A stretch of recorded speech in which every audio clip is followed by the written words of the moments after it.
ว้าโถอ่ะของบ้านตะกำไยพี่น้องเอ้ยเมืองตะแตงแข้งใส่กล้องหน่วย3เพื่อนเลขที่031พี่น้องเอ้ยเพื่อนหนองสุรัตน์เพิ่น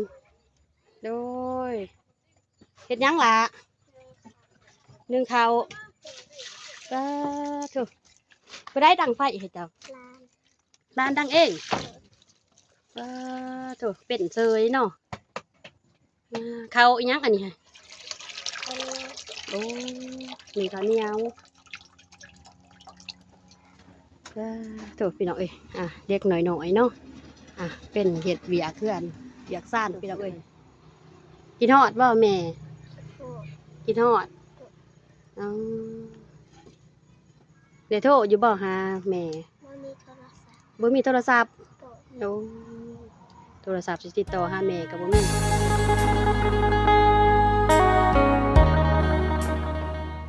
กราบสวัสดีสบายดีเด้อพ่อแม่พี่น้องลุงป้าเบิดสุหม่องสุบอนเพราะว่าจะอยู่ภายในประเทศและก็ต่างประเทศเนาะยินดีตอนรับเข้าสู่สองสาวนุ่นแฟมิลี่เด้อพี่น้องๆเฮามื้อนี้ก็มาอัปเดต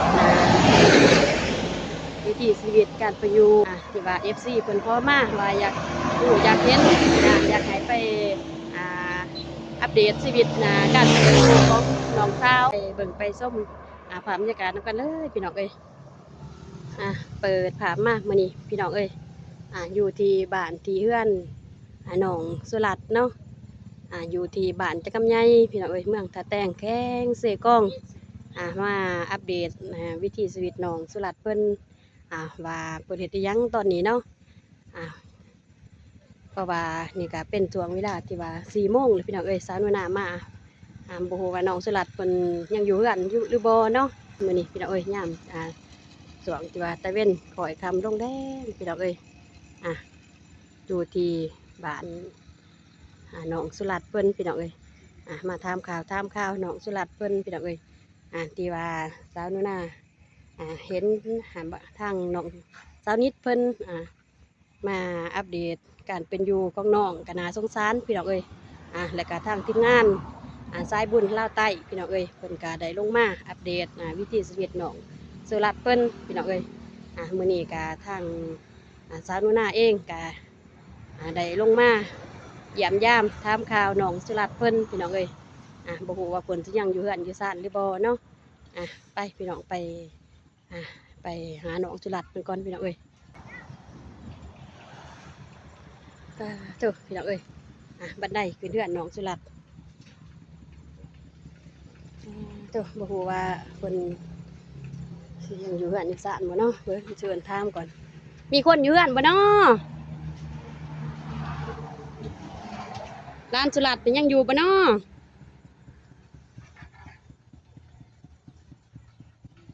ไปพี่น้องขึ้นไปถึงเฮือนเพิ่นก่อนพี่น้องเอ้ยเพิ่นตอบอยู่ทางในเพราะว่าซาวโนนากับบ่มีไม้พี่น้องเอ้ยเพิ่นนั่งน้องเพิ่นกระเจียงกับบ่แห้งพี่น้องเอ้ยตกพี่น้องเอ้ยบันไดทางขึ้นเฮือนเป็นซ่านน้องสุรัตน์จ้ะตกพี่น้องเอ้ยขนาดเพื่อนเพิ่นป้องกันเนาะยานว่าเวลาที่ว่าขึ้นลงส่วงกลางคืนเนาะที่ว่าแนมบ่เห็นพี่น้องเอ้ยยานว่าตกเฮือนตกซ่านก็เลยว่าเพิ่นคันทางขึ้นพี่น้องเอ้ยคันเพื่อนคันซ่านเพิ่นพี่น้องก็ตกพี่น้องเอ้ย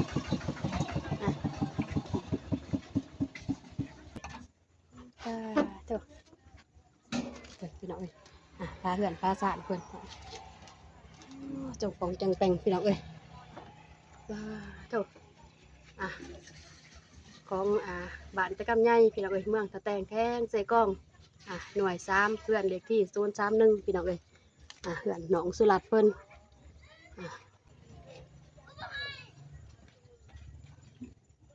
พาเพื่อนพาซ่านเพิ่นพี่น้องเอ้ยจงปองจังแปงเนาะแนมตั้งแต่นอกสอดหอดในพี่น้องเอ้ยแนมตั้งแต่ในสอดออกนอกเนาะโถจังได้แหละคนไทยเพื่อนชายซ่านขออนุญาตเด้อเนาะขออนุญาตถ่ายเพื่อนถ่ายซ่านเพิ่นก่อนพี่น้องเอ้ยโถพี่น้องเอ้ยพาเพื่อนพาซ่าน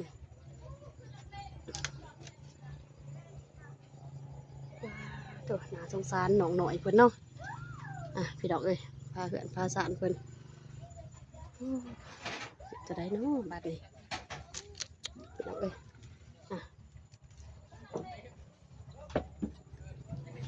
จองปองแจงแปงหมดนี่พี่น้องเอ้ยเจ้าพี่น้องเอ้ยถึงพาแอมพาแอมมันกระซานเป็นกระเตะน้องอีกพี่น้องเอ้ยซานเป็นกระเตะโดยเฮ็ดยังล่ะนึ่งข้าวถูกก็ได้ดังไฟเฮ็ดเจ้าร้านดังเองถูกเป็นเซยเนาะข้าวอีหยังอันนี้ฮะโอ้มีข้าวเหนียวถูกพี่น้องเอ้ยเด็กหน่อยๆเนาะเป็นเห็ดเวียเพื่อนเวียกซ่านพี่น้องเอ้ยเวียเพื่อนขั้วเนาะไปเบิ่งเป็นตั้งไฟพี่น้องเอ้ยเป็นขั้วเพิ่นถูกพี่น้องเอ้ยร้านสุรัตน์เพิ่นดังไฟเองเก่งนั่นหนักเนาะเจ้ากะสบายดี โดยกำลังมาแต่โรงเรียนบ่โดยโอ้วันนี้ก็ไปโรงเรียนนี่เนาะพี่น้องเอ้ยมาหอดแต่โรงเรียนโดนแล้วบ่เดินเลยโดนเลยโดยถูกมื้อนี้ก็ได้มาหาน้องสุรัตน์เพิ่นพี่น้องเอ้ยมาถามข่าวน้องสุรัตน์เนาะเป็นจะได้ล่ะรู้สึกดีใจบ่ดีใจดีใจที่เห็นทางทีมงานสายบุญเพิ่นลงมาเนาะโดยพี่น้องเอ้ยเพิ่นดีใจหลายบ่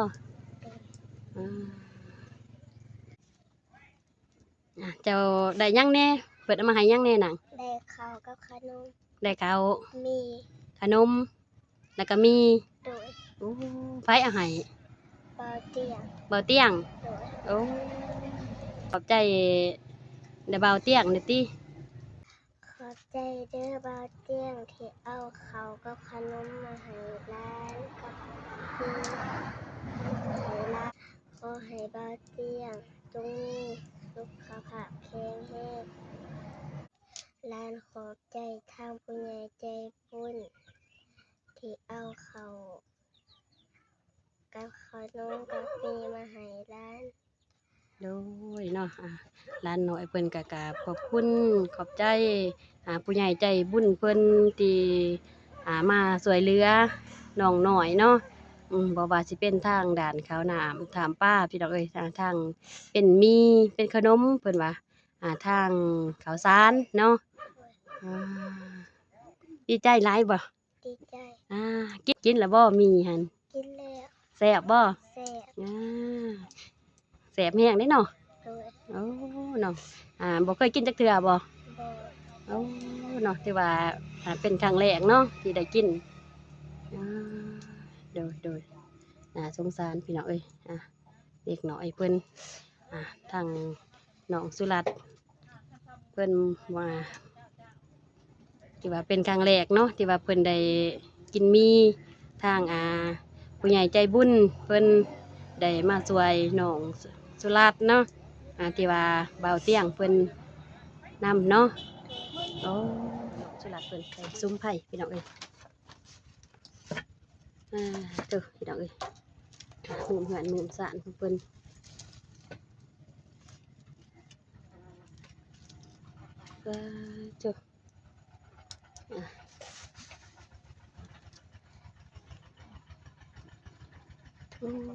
แนวอีหยังอันนี้นางหูบ่โอ้เป็นในมักอึเนาะในมักอึยาเอาไว้เห็ดแนวพันธุ์บ่โอ้เนาะอันนี้ข้าวโพดบ่หรือหมากสลอยข้าวโพดโอ้มีแนวอีกพี่น้องเอ้ยแนวข้าวโพดแนวสลอยพี่น้องเอ้ยหมูเพื่อนหมูสานน้องเพื่อนพี่น้องเอ้ยพี่น้องเอ้ยสองแนวไปทางใดกะจองปองแจงแปงเนาะ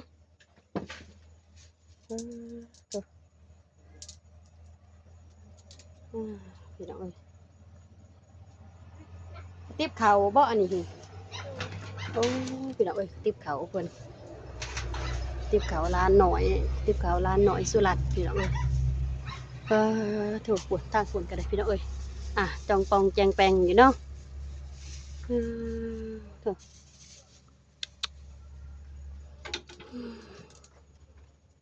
น้ำกินนี่กินน้ำอยู่ในนี้บ่โอ้น้องสลัดใส่น้ำยังน้ำป้าบ่หรือว่าเด็กน้ำโป่งใส่น้ำป้าโอ้น้องหูบอกค่าใส่ใจน้ำป้าเดือนหนึ่งคือเท่าไรบ่หูอ๋อถือว่าญาเพิ่นเป็นผู้จ่ายบ่โอ้โดยตัวพี่น้องเอ้ยทางพี่กะจองปองแจงแปงเลยอยู่พี่น้องเอ้ยเนาะพี่น้องเอ้ยหมุนเพื่อนหมุนสานเพิ่นสุดพี่น้องเอ้ยพาเพื่อนแนมต่างที่สอดหอดผลเลยพี่น้องเอ้ยพาเพื่อนพาสานเพิ่นต้นหนองเป็นเนาะจะได้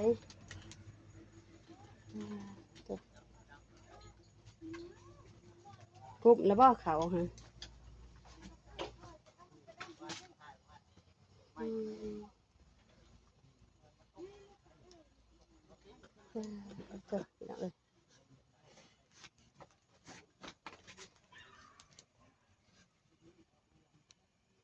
หนาวเปล่าหนาวมีแล้วบ่เสือกันหยอกกันยาวฮะยังพี่น้องเอ้ยใต้ต้นหนองกันเนาะยามหนาวกับพี่น้องเอ้ยเสือแขนยาวเสืออุ่นกันหนาวกับบ่มีสินุ่งเพิ่นว่า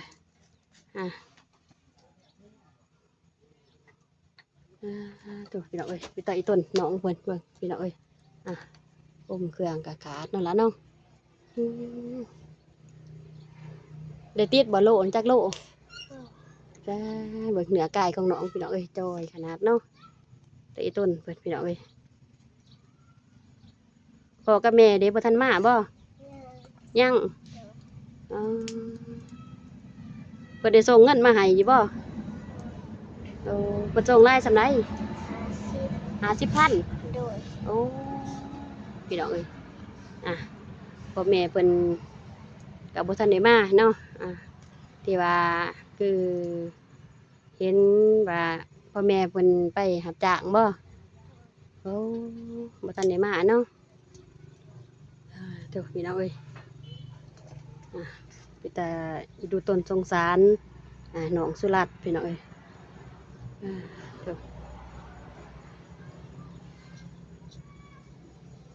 ใช้อันนั้นเครื่องที่ว่าเปิดอาหารดิโอ้ว่าอยู่ในบ่ว่าอยู่นอกบ่ได้ได้เนาะยานไก่เนาะยานไก่ขึ้นพี่น้องเอ้ยเพิ่นว่าไปอยู่ในเฮือนเพราะว่าไก่แถวนี่เพิ่นก็ไก่พี่น้องข้างบ้านพี่น้องเอ้ยยานมาเจาะมาตอดน้องเพิ่นก็เลยไหวอยู่ในพี่น้องเอ้ยเครื่องที่ว่าผู้ใหญ่ใจบุญเพิ่นทางต่างประเทศที่เพิ่นมามอบให้น้องสลัดเนาะจบพี่น้องเอ้ยกินฮอดบ่แม่กินฮอดเดี๋ยวโทรอยู่บ่หาแม่บ่มีโทรศัพท์โอ้โทรศัพท์สิติดต่อหาแม่ก็บ่มีพี่น้องเอ้ยสู้ๆเด้อหลายเด้อแต่อีต้นเพิ่นพี่น้องเอ้ยกินฮอดพ่อกินฮอดแม่ไปหาเงินรับจ้างพอได้ซื้อข้าวซื้อน้ำก็โทรหาบ่ได้พี่น้องเอ้ยเพราะว่าเพิ่นบ่มีโทรศัพท์ติดต่อหาพ่อหาแม่ก็บ่ได้แต่นั่งคอยวันคอยคืนเนาะนั่งแนมทางพี่น้องเอ้ยใจจดใจจ่อกินฮอดพ่อกินฮอดแม่แต่เพิ่นไปนี่จักเทื่อแล้วเพิ่นมา บ่ทันได้มา โดย โอ้พี่น้องเอ้ยบ่ทันได้มาแต่ว่าไปช่วงว่าไปเก็บกาแฟแต่เดือนใดเดือน11บ่เพิ่นไป โดย เดือน11เดือนนี่ก็เดือน12นี่พี่น้องเอ้ยจนสิได้เดือนปลายแลยังบ่ทันได้มาเนาะอ่าปัดยามอยู่ยามนอนได้นอนนำไผ นอนกับยาน อนกับย่า โดย โอ้พี่น้องเอ้ยอ่ะเอาไออุ่นของย่าเนาะแต่หลักๆแห้งก็คือว่าแหละพี่น้องเอ้ยอ่ะน้องหน่อยเพิ่นก็คิดฮอดพ่อคิดฮอดแม่เป็นหลักอยากติดต่อหาทางพ่อทางแม่ก็บ่ได้พี่น้องเอ้ยบ่มีโทรศัพท์เด้ก็เลยว่าได้แต่ใจจดใจจ่อคิดฮอดเนาะอืมแต่ตอนแรกนี่สิเฮ็ดหยังกินตอนแรกนี่ได้หยังกิน ทำเจ ทำแจวอันมีเบาเตียงอาหารได้เบิดละบ่ เด็ก เอามีเบาเตียงเพิ่นอาหารก็เบิดแล้วพี่น้องเอ้ยที่ว่า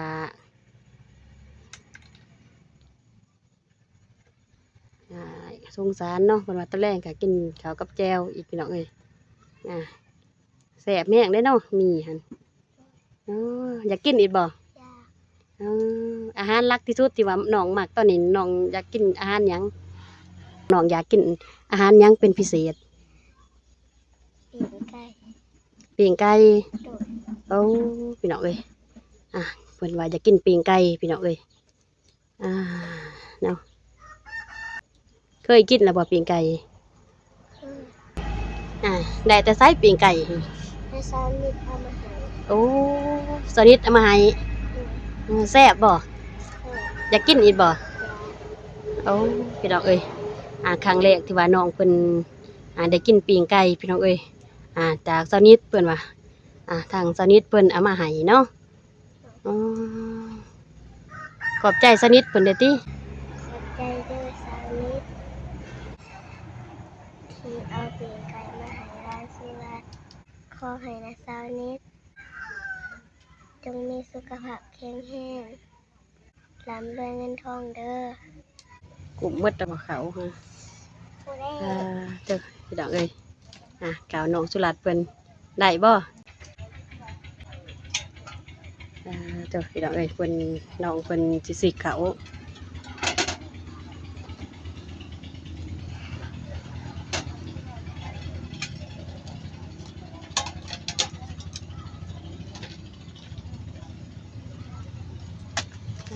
เจ้าพี่น้องเอ้ย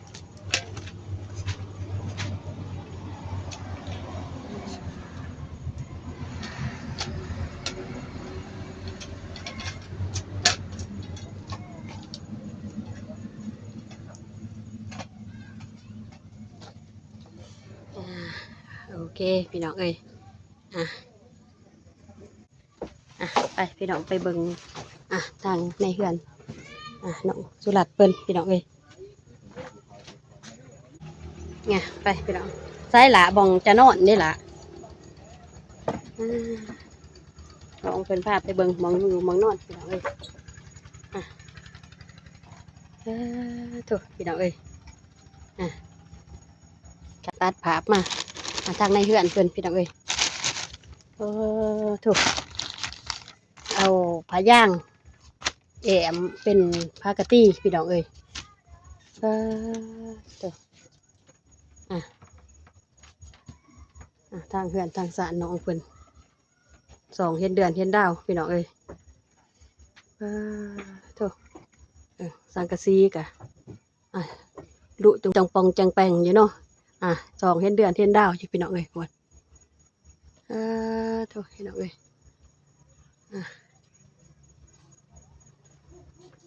ใส่หลาบอลจะนอน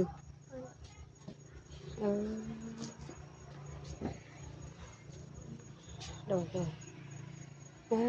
พี่น้องเอ้ยระบบกระดานไฟน้องสุรัตน์เพิ่นพี่น้องเอ้ยอยู่เหือนน้องสุรัตน์มัดเอาพี่น้องเอ้ยมัดเอาหิ้งเอาตามกกเสาถูกพี่น้องเอ้ยคนเสือกดำมามัดมาหิ้งไว้พี่น้องเอ้ยเนาะสวิตไฟน้องเพิ่น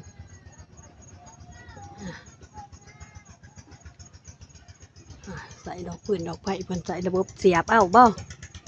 โอ้พี่น้องเอ้ยเบิ่งปลาเหือนปลาสารเพิ่นพี่น้องเอ้ยอ่ะตัวพี่น้องเอ้ยโอ้นี่บ่เขาเบาเตียงเพิ่นเอามาให้หั่นโอ้พี่น้องเอ้ยเอาทางทีมงานเบาเตียงท่องเพิ่นเอามาให้น้องสุรัตน์พี่น้องเอ้ยโอ้3 สอบนี่แม่นหมดบ่ก็จบพี่น้องเอ้ยดีใจบ่ที่ว่าระเบาเตียงท่องเอาเขามาให้ ดีใจ พี่น้องเอ้ยเขามาในมุมเพื่อนมุมซ่านก็อยากมืดเลยเนาะ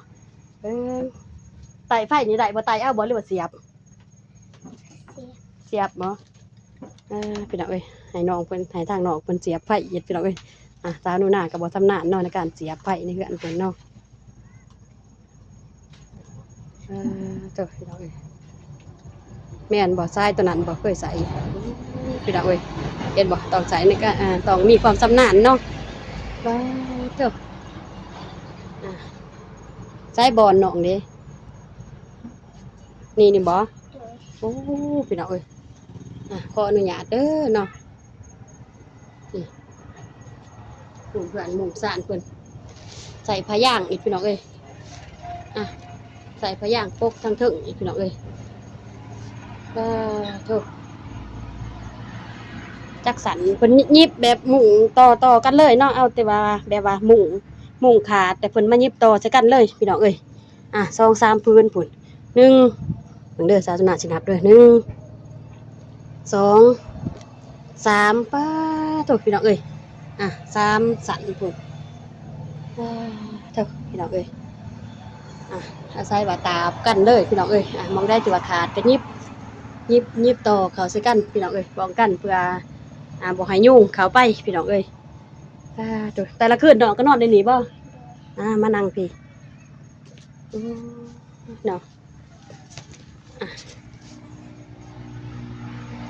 แต่ละคืนก็นอนกอดยาจะดีแล้วเนาะพี่น้องเอ้ยตนสงสารน้องเนาะทางนั้นบอลไพ่ทางนั้นฮะ บอลพ่อกับแม่ โอ้บอลพ่อกับแม่ โดย โอ้ปัญญามเพิ่นมาแม่นเพิ่นนอนทางนั้นเนาะ โดย โอ้พี่น้องเอ้ยยามคิดฮอดแม่ก็แนมไปแต่ทางข้างบอลนั่นแหละเนาะ โดย ก็บางมื้อก็ได้ให้บ่คิดฮอดแม่หั่น โดย พี่น้องเอ้ยบ่ตีแหละพี่น้องเอ้ยชีวิตเนาะข้าวที่ว่ายังเป็นเล็กๆน้อยๆพี่น้องเอ้ยยังน้อยคือจังซี่ยามที่ว่าพ่อแม่หนีไกลก็มีความคิดฮอดคิดถึงเนาะพี่น้องเนาะคิดอีต้นสงสารน้องเพิ่นพี่น้องเอ้ยหากเฮ็ดจะได้ย้อนว่าความลำบากเนาะย้อนความลำบากความยากจนนี่แหละพี่น้องเอ้ยก็เลยต้องได้จากกันเนาะป้าให้ลูกสาวอยู่กับย่าอยู่ในเฮือนพี่น้องเอ้ยทางพ่อกับแม่ก็ไปหารับจ้างเก็บกาแฟพี่น้องเอ้ยเพื่อส่งเงินส่งค่ำหาเงินหาค่ำมาซื้อข้าวซื้อน้ำเนาะโอ้พี่น้องเอ้ยไปห่มแต่ก็มีอยู่บ่ นี่ มีใช้เอามาให้ในสาวเบิ่ง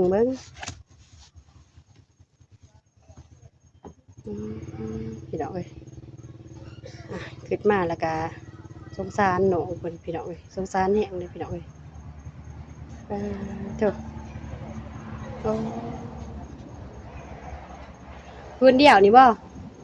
โอ้สอนกัน2 3 คนมันจะนอนหันกับน้องหน่อยเห็นบ่ถูกมีแต่ว่าไปเบิ่งเขาเฮาสุกแล้วบ่การสุกแหละกะสวยเนาะไปถูกพี่น้องเอ้ยให้น้องเพิ่นไปสวยเขาสวยน้ำอีกพี่น้องเอ้ยมาตอนนี้กะตัดภาพมาตอนที่ว่าน้องสุรัตน์เพิ่นสวยเขาสวยน้ำพี่น้องเอ้ยถูกเป็นเด็กกตัญญูพี่น้องเอ้ยหูบุญหูคุณพ่อแม่เนาะที่ว่าเพิ่นเลี้ยงมาแต่เล็กแต่น้อยพี่น้องเอ้ยย้อนความลำบากเนาะเป็นบทเรียนพี่น้องเอ้ยให้น้องเพิ่นหูเห็ดหูห้าพี่น้องเอ้ยเจ้าก่อนเขาทั้งแก้มนะเจ้าพี่น้องเอ้ย น้องสุรัตน์เพิ่นช่วยเขาฮ้อนบ่เอาพี่น้องเอ้ย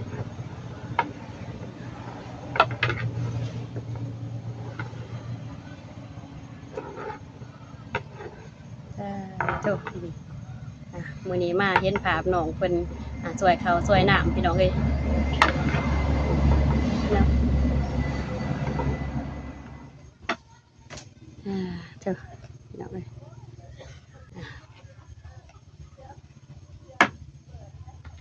ฮ้อนบ่ล่ะอ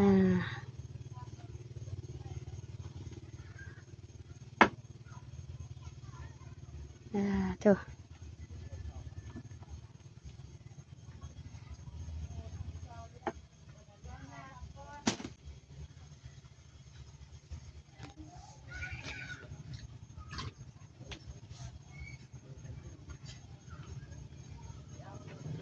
ความสามารถพิเศษของน้องเนาะที่ว่าเอาชีวิตให้อยู่รอดพี่น้องเอ้ยแต่ละมื้อแต่ละเว้นเนาะต้องได้อ่าเป็นเฮ็ดเพิ่นว่าต้องได้เรียนเฮ็ดเลยพี่น้องเอ้ยที่ว่าย่าเพิ่นสอนมาพี่น้องเอ้ยย่าเพิ่นบอกย่าเพิ่นสอนยังได้สิเอาชีวิตรอดเนาะแต่ละมื้อเพราะว่าคือพี่ๆน้องๆเฮาได้รู้ได้เห็นเกี่ยวกับวิถีชีวิตของน้องเพิ่นว่าเพิ่นเป็นจั่งใดเนาะความทุกข์ความยากความลำบากพี่น้องเอ้ยเนาะต้องได้สู้ซนกับปัญหาชีวิตแต่ละมื้อบางมื้อบางมื้อเนาะมีของกินเป็นแจ่วเป็นจุเป็นผักที่ว่าหญ้าเพิ่นหามาก็แม่นได้กินพี่น้องเอ้ยบางมื้อถ้าว่าบ่มีแท้ๆกับพี่น้องเอ้ยได้ตำแจ่วคือที่อ่าพี่ๆน้องๆได้เห็นเนาะในคลิปน้องสาวนิดเพิ่นพี่น้องเอ้ยที่ว่าน้องเพิ่นได้ตำแจ่วจำกินพี่น้องเอ้ยเพื่ออยู่รอดเนาะพี่น้องเอ้ยโธ่พี่น้องเอ้ยจ้ามื้อนี้พอดีโอเคพี่น้องเอ้ยสิได้จบภาพเพียงสมีเด้อพี่ๆน้องๆเฮาเนาะสิได้จบคลิปเพียงสมีเด้อพี่ๆน้องๆเฮาก่อนอื่นก็กราบขอบอกขอบใจผู้ใหญ่ใจบุญเนาะบ่ว่าสิเป็นทางอ่าทีมงานเบาเตียงทองแล้วก็ผู้ใหญ่ใจบุญทางต่างประเทศเนาะที่มาช่วยเหลือครอบครัวน้องสุรัตน์เพิ่นให้เพิ่นมีข้าวมีน้ำเนาะให้เพิ่นมีข้าวมีอาหารการกินชุดถ่ายชุดนี้สาวนุนาก็ขออวยใส่ให้พรให้ทางเบาเตียงทองเพิ่นแล้วก็ทีมงานสายบุญลาวไตเนาะบ่ว่าสิเป็นเบาโก